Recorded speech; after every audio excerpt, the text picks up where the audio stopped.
लोग आज एक वक्तव्य देने के लिए यहाँ से आए हैं इस मंच से, क्योंकि पिछले 2 दिनों से पूर्वी लद्दाख में हॉट स्प्रिंग्स पेट्रोलिंग पॉइंट 15 में भारत और चीन के डिसएंगेजमेंट को लेकर काफ़ी शोर मचाया जा रहा है।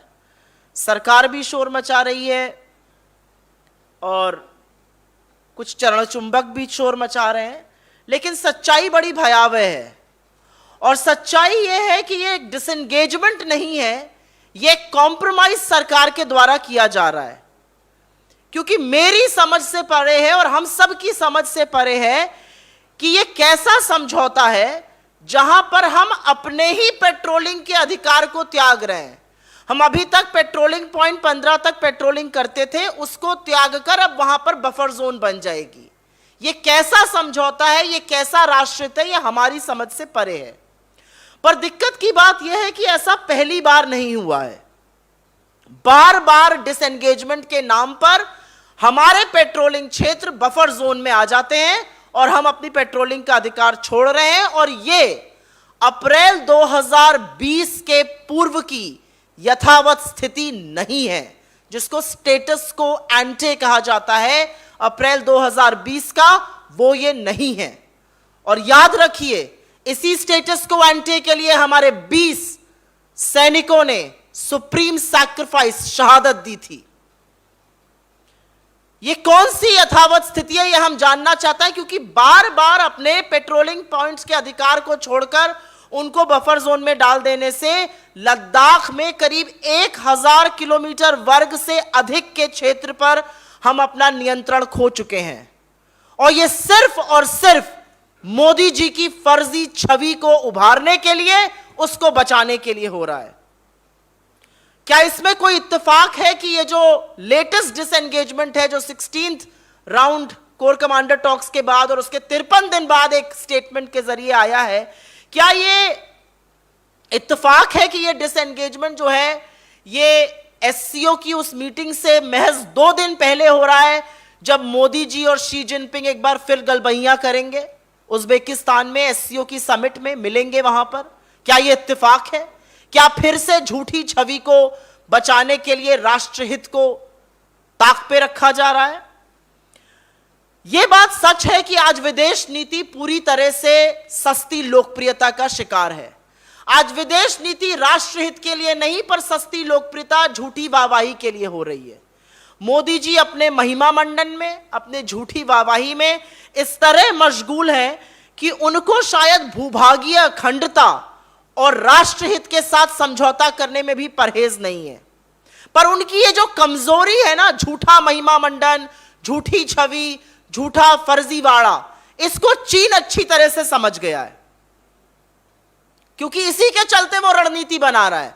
पहले वो अतिक्रमण करता है, उसके बाद अतिक्रमण करके वो उस हिस्से को बफर जोन बना देता है जहां पर हम पेट्रोलिंग कर रहे थे। हम पॉइंट ए तक पेट्रोलिंग कर रहे हैं, अब वो पॉइंट ए बफर जोन में आ गया, हमारा वहां पे जाना छूट गया और यहां पे वाहवाही बटोरी जा रही है, वाह मोदी जी वाह। इस कमजोरी को समझने के बाद ही चीन ये धृष्टता कर रहा है। और ऐसा करते वक्त चीन का सबसे बड़ा हथियार वो है जो प्रधानमंत्री मोदी ने जून 2020 में बोला था। चीन बार बार कहता है, आप ही के प्रधानमंत्री ने तो कहा था कि कोई घुसा हुआ नहीं है। तो सोचिए, चीन हमारे यहां अतिक्रमण करता है, हमें अपने पेट्रोलिंग पॉइंट से पीछे ढकेलता है, और किसके सौजन्य से कर रहा है? मोदी जी के उस झूठे वक्तव्य के सौजन्य से जो उन्होंने बिना पलक झपकाए पूरे देश के सामने बोला था। तो एक बात तो साफ है, प्रधानमंत्री मोदी और चीन का पीएलए एक ही भाषा बोल रहा है। अब इसके बारे में मोदी जी, उनके चरण चुंबक क्या कहेंगे, यह भी देखना है। ऐसा करते वक्त प्रधानमंत्री मोदी को सस्ती लोकप्रियता याद रहती है, राजनीति याद रहती है, लेकिन क्या उनको सेना का मनोबल कमजोर करते वक्त रत्ती भर भी दर्द नहीं होता है? यह सेना का शौर्य और पराक्रम था कि हमने ब्लैक टॉप पे कब्जा किया, आपने सेना को वहां से पीछे हटा दिया। यह सेना का पराक्रम और शौर्य था कि हमने गलवान और पैंगोंग झील पे पेट्रोलिंग करते थे, आपने उन पेट्रोलिंग पॉइंट से उनको पीछे कर दिया है। जहां पर हम गश्त करते थे अब वो बफर जोन बन गया है। जहां तक हम गश्त करते थे वो हमारा हक था, हमारी जमीन थी, अब वो बफर जोन में आ गई है। और एक बहुत बड़ा ज्वलंत सवाल यह है कि आपने गलवान में जो किया, आपने हॉट स्प्रिंग्स में जो किया, आपने पैंगोंग झील में जो किया, अब डेप्सांग और डेमचोक के बारे में बहुत चिंता लोग जाहिर कर रहे हैं, क्योंकि डेप्सांग का जो वाई जंक्शन है वहीं से हमारे हथियारों की, हमारे सशस्त्र बलों की, हमारी सेना की आपूर्ति का वो रास्ता है, और वहां पर चीन घुसपैठ करके उस वाई जंक्शन पे बैठा है। उसको कैसे ढकेला जाएगा, यह आज बहुत बड़ा सवाल है, और यह बहुत रणनीतिक जगह है हमारे लिए, जिसके बारे में सुई पटक सन्नाटा है मोदी सरकार में। क्योंकि यह साफ है कि इस पूरे माया जाल को रचने के लिए लोगों की आंख में धूल खूब झोंकी गई। क्या बोला गया? हम चीनी ऐप बैन कर रहे हैं। बहुत बढ़िया, आपने चीनी ऐप बैन करी। 31 महीने से हमारे सीमा पर संकट है, हमारे 20 जवानों की शहादत हुई है। 31 महीने से सेना हमारे राष्ट्र की सुरक्षा कर रही है वहां पर, और 31 महीने में मोदी सरकार ने चीन पर हमारा जो निर्भरता है वो बढ़ाई है। चीन हमारा ट्रेडिंग पार्टनर सबसे बड़ा बना, चीन से सबसे ज्यादा इंपोर्ट हो रहा है। लगातार चीन पर हमारी निर्भरता को बढ़ाने का काम मोदी जी ने किया है। लोगों की आंख में धूल डाली कि हम ऐप को बैन कर रहे हैं।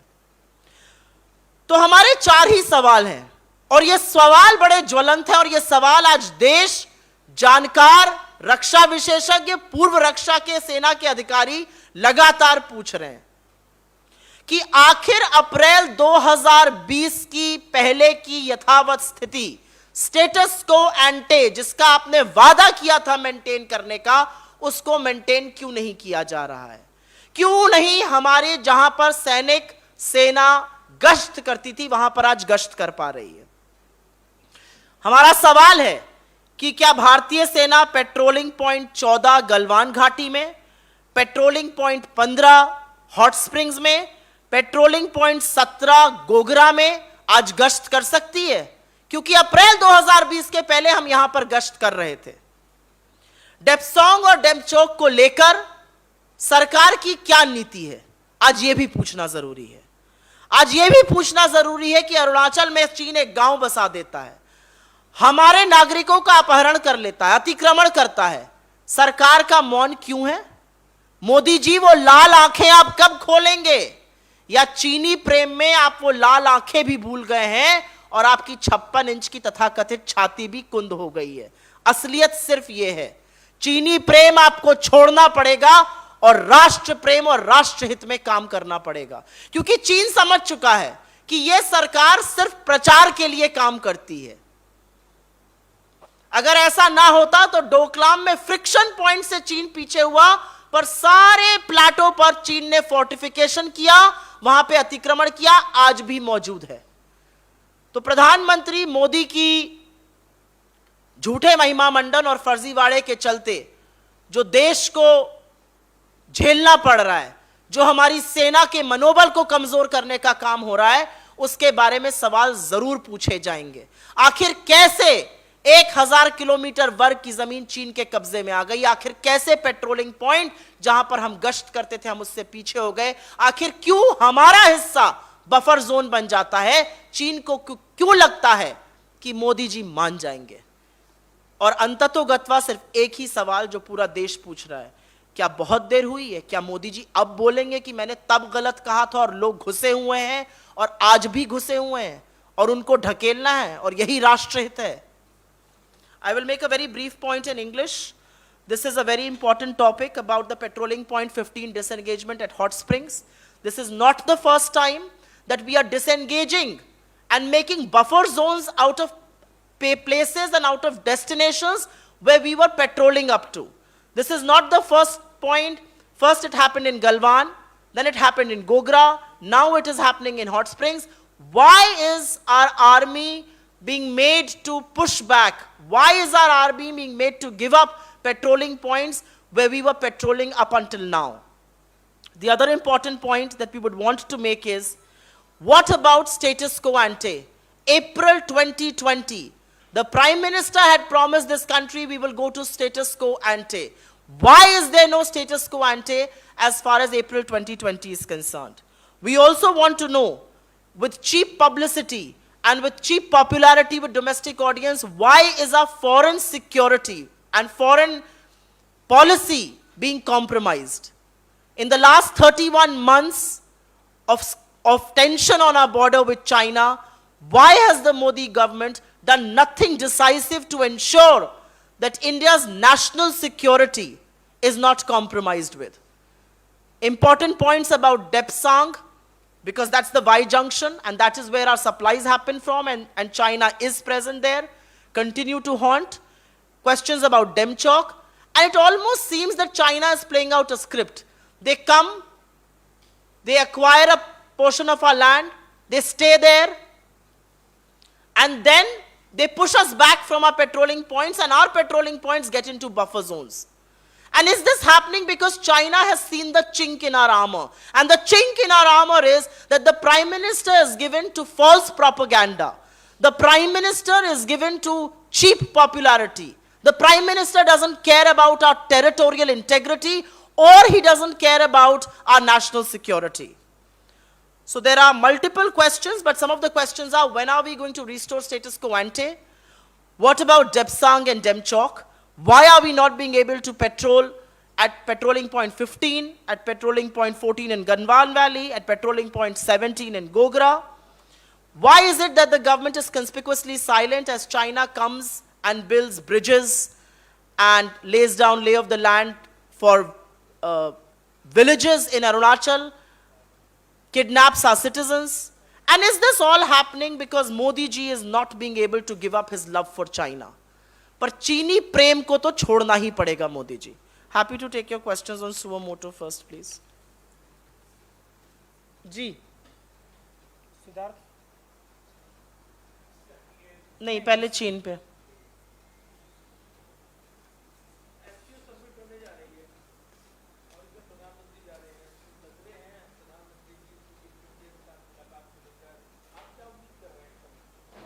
हम सबसे पहले ये उम्मीद कर रहे हैं कि देश के प्रधानमंत्री देश हित में, राष्ट्र हित में, भूभागीय अखंडता के हित में, राष्ट्रीय सुरक्षा के हित में अपनी चुप्पी तोड़ेंगे चाइना पर, और देश को बताएंगे कि क्यों हमारा जो भाग था वो बफर जोन बनता जा रहा है, क्यों 1000 किलोमीटर वर्ग की भूमि आज बफर जोन, आज चीन के कब्जे में आ गई है.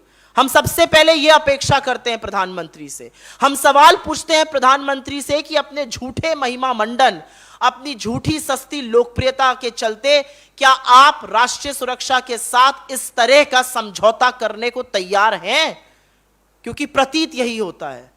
और क्या यह महज एक इत्तेफाक है कि ये जो लेटेस्ट डिसएंगेजमेंट आया है हॉट स्प्रिंग्स में पेट्रोलिंग पॉइंट 15 पर, वो महज एससीओ की उस समिट के 2 दिन पहले आया है जहां पर शी जिनपिंग और मोदी जी मिलेंगे? सबको पता है मोदी जी का चीनी प्रेम. 18 बार चाइना गए हैं, गलबहियां करी हैं, झूले झूले हैं साबरमती के तट पर, महाबलीपुरम पर बैठकर शहनाई वादन सुना एक साथ.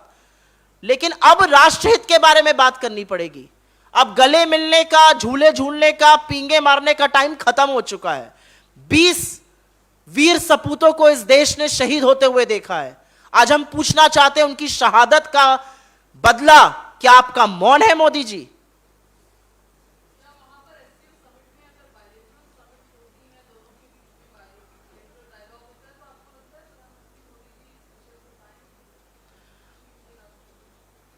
मुझे यह लगता है कि देश के प्रधानमंत्री होने के नाते उनको उठाना चाहिए, लेकिन मोदी जी की कथनी और करनी में बहुत अंतर है. मोदी जी तो चाइना को सबक सिखा रहे थे, लाल आंख दिखा रहे थे. अब तो मोदी जी ने आंखें ही मूंद ली हैं, आंखें ही नहीं खोलते हैं. लाल आंख तो दिखाना छोड़ दीजिए. मोदी जी ने देश की आंखों में खूब धूल झोंकी, खूब तालियां बटोरी कि हम चाइनीज ऐप बैन कर रहे हैं, लेकिन चाइना को हमारा सबसे बड़ा ट्रेडिंग पार्टनर बनाया. और चाइना के ऊपर, चाइना के आए हुए आयात पर, इंपोर्ट्स पर देश की निर्भरता पिछले 75-76 सालों में सबसे ज्यादा अब बढ़ा दी. तो मोदी जी की कथनी और करनी में बहुत अंतर है. मोदी जी जब विपक्ष में थे तो बड़ी बड़ी बातें करते थे. अब जब से मोदी जी प्रधानमंत्री बन गए हैं ना लाल आंख खोलते हैं, ना 56 इंच की छाती दिखाते हैं, ना अपनी प्रतिष्ठा की चिंता करते हैं।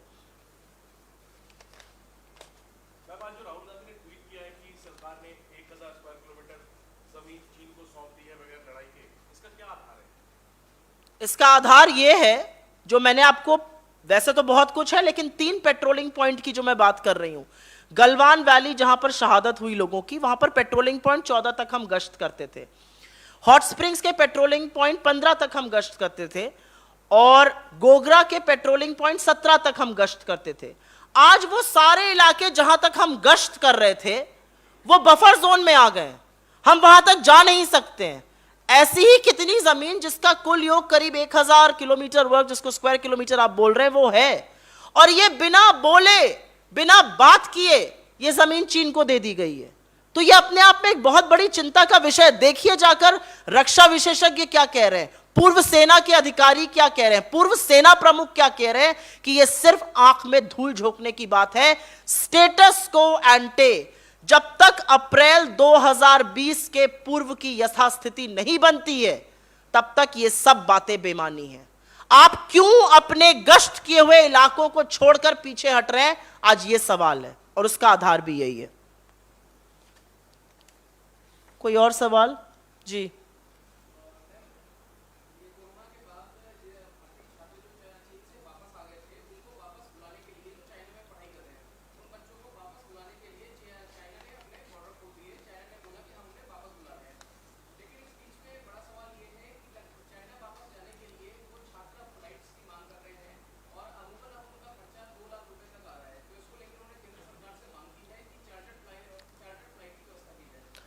मुझे लगता है जो भी स्टूडेंट्स के और राष्ट्र में हित में होना चाहिए वो सरकार को करना चाहिए। हाँ।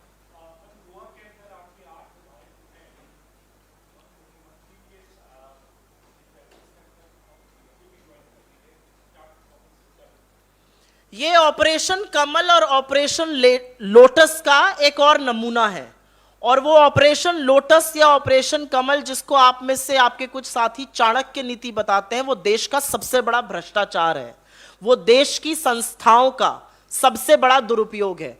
मुझे नहीं पता कि ये लोग पैसे के लोभ में, पद के लोभ में, या ईडी, सीबीआई, इनकम टैक्स के डर से वहां गए हैं, लेकिन अमूमन देखा यह गया है कि जो जाता है वो गंगा नहाकर सारे दाग धब्बे धोकर साफ हो जाता है, और बाकियों के पीछे एजेंसीज छोड़ी जाती हैं। मेरा अपना मानना यह है कि भारत जोड़ो यात्रा जो हम कर रहे हैं, और उसमें जिस तरह का जनसंवाद हो रहा है, उसमें जिस तरह से जनता का पार्टिसिपेशन हो रहा है, जिस तरह से जन सैलाब उमड़ रहा है, उसने भारतीय जनता पार्टी के पैरों के तले से जमीन खिसका दी है। होश फाख्ता है इन लोगों के, जब सोते कहां हैं, पहनते क्या हैं, खाते क्या हैं, किससे बात करते हैं, पर बात नहीं बनी तो धर्म पर भी आकर कोशिश हुई, उससे भी बात नहीं बनी, क्योंकि मुद्दा महंगाई और बेरोजगारी है, तो अब यह किया जा रहा है। आप ऐसे ऑपरेशन करते रहिए, आपको लगता है इससे डरकर हम चुप हो जाएंगे, मुझे लगता है देश आपको नमूना दिखा रहा है, अभी तमिलनाडु और केरला में और आगे पूरे देश में।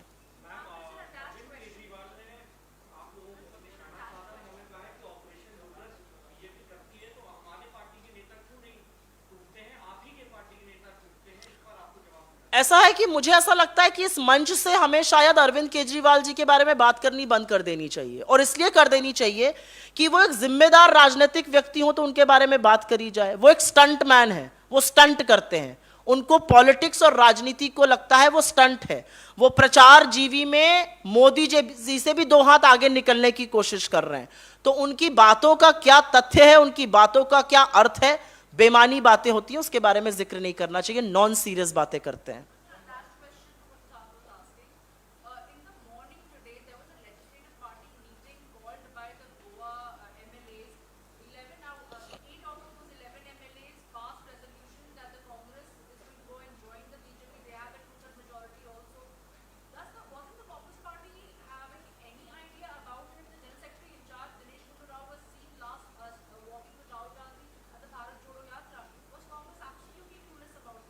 No, I don't think we were clueless, but I think people who compromise their values beyond a point, you cannot have a dialogue with them.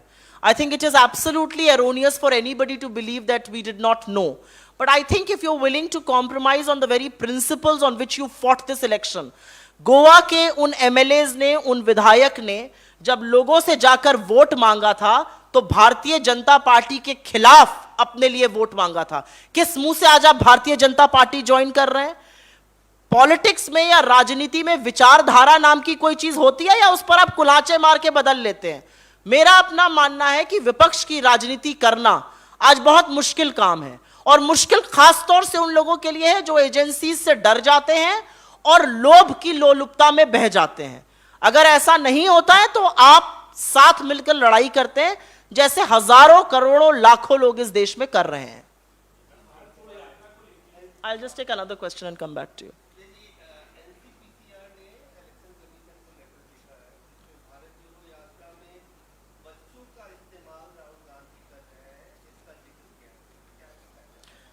मुझे नहीं पता कि इसको मैं मानसिक दिवालियापन कहूं या नैतिक दरिद्रता का नाम दूं। वही एनसीपीसीआर जिसकी स्थापना हमारे प्रधानमंत्री मनमोहन सिंह जी ने की थी, आज आरएसएस की शाखा की तरह काम कर रहा है। उनको कुपोषण से ग्रसित बच्चे नजर नहीं आते हैं। सतना में 7 साल की बेटी जो 7 किलो की है और जबरदस्त कुपोषण का शिकार है, उसकी पिक्चर वायरल होती है, एनसीपीसीआर के कान में जू तक नहीं रेंगती है। इस तरह के भद्दे घटिया काम करना, मैं तो कहना बचकाना चाहती हूं, लेकिन ये उनकी मॉरल बैंकरप्सी, नैतिक दरिद्रता और दिवालियापन दिखाता है। Any other questions? हाँ, I do not know whether I should call this their moral bankruptcy or is this loss of integrity for an institution which was formed by our Prime Minister Dr. Manmohan Singh ji. It has reduced itself in becoming an RSS shakha. The reality is that there are very, very relevant issues that face the children of this country, and some of them include malnutrition. I saw the picture of a 7-year-old girl who weighs 7 kgs in Satna district of Madhya Pradesh. She's battling malnutrition. Has the NCPCR done anything about that? It's blasphemous as to the letter they have written. I want to call it childish, but they're so morally bankrupt that I think they should only be called morally bankrupt. You are an institution. You have been set up to look at the interests of children and not indulge in petty, poor politics.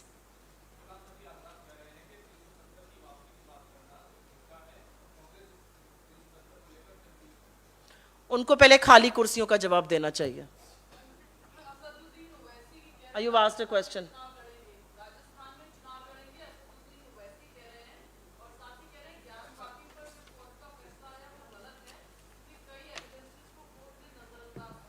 ऐसा है कि चाहे वो आम आदमी party हो, चाहे वो असीदुद्दीन ओवैसी हो, इन लोगों को डिसाइड करना है कि देश की राजनीति में ये कब तक भाजपा की बी टीम बने रहेंगे। पहले तो पर्दे के पीछे से बी टीम बने रहते थे, अब पर्दे के बाहर आकर बी टीम बन गए। तो देश की जनता समझती है आपका क्या हश्र किया गोवा में और आपका क्या हश्र किया उत्तराखंड में। सिर्फ चुनाव लड़ने आप उन जगहों पर जाते हैं जहां पे भारतीय जनता पार्टी मुश्किल में हो, उनको जिताने के लिए ये काम करने छोड़ दीजिए। अगर राजनीति करनी है तो खुले मन से, साफ मन से मुद्दों पर राजनीति करिए, और मुद्दा महंगाई और बेरोजगारी है, जिसके बारे में हम भारत जोड़ो यात्रा की में चर्चा कर रहे हैं।